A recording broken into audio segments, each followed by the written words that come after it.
La technologie versus l'interaction pour l'apprentissage des langues. On nous vend sur Internet que la meilleure façon d'apprendre une langue, c'est de ne pas s'inscrire à des cours. On peut apprendre gratuitement et sans interaction grâce à la technologie et l'enseignement assisté par ordinateur.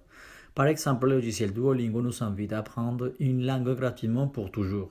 Cependant, nous croyons que ça c'est faux.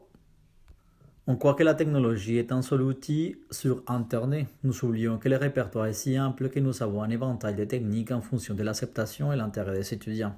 La technologie sans planification et sans but pédagogique pourrait produire de mauvais résultats, même si elle est attrayante avec des sons vidéo ou couleurs. On nous dit aussi que la technologie est une menace et remplacera les professeurs. C'est faux.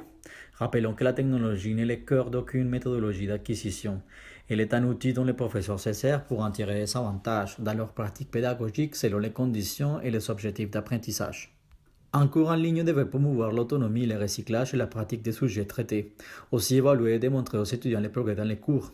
On devrait établir des objectifs clairs et fournir un soutien pour minimiser les difficultés techniques. Enfin, les cours devraient développer l'interaction à temps différent ou à temps réel avec les professeurs et les camarades de cours. Il semble que Duolingo pourrait avoir certaines de ces caractéristiques, mais sans doute pas l'interaction.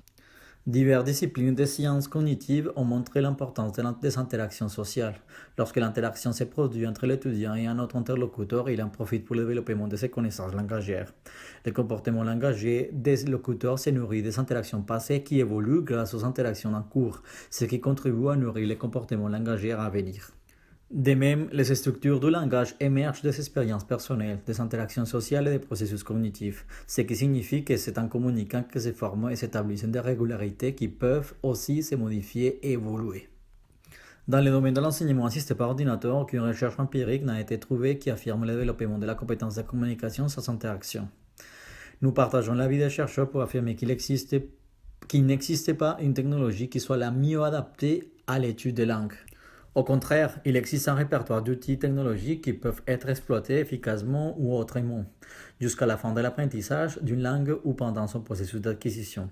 Nous concluons que la technologie peut offrir des outils importants et un contexte idéal pour l'apprentissage des langues, mais que l'acquisition se fait tout de même avec l'interaction.